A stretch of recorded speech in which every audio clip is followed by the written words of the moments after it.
What is up guys, Then at this side. In this video, I'm going to show you how to read the Substack without subscription. So first, head over to the Substack's website and then you just need to log in with your Substack account. And after that, when you have been redirected to the dashboard of Substack, you just need to go to the posts. From here, you can see all your posts, but if you want to see the random posts, you just need to search a name of a profile. You just simply need to click on the search bar and then you need to type in the people or the post name. And after that, as you can see, this is the free Substack, so I can just simply read it.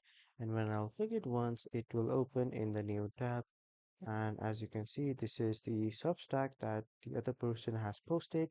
And when you go to that channel, if that particular channel is free, you can just simply click on subscribe if you want to subscribe. But as you can see, this is the paid channel. I haven't subscribed it yet, but still I can see all the free Substacks that the other person has posted. So this is how you can see the free Substacks without subscribing in Substack. So that was all for this video, everyone. Thank you for watching.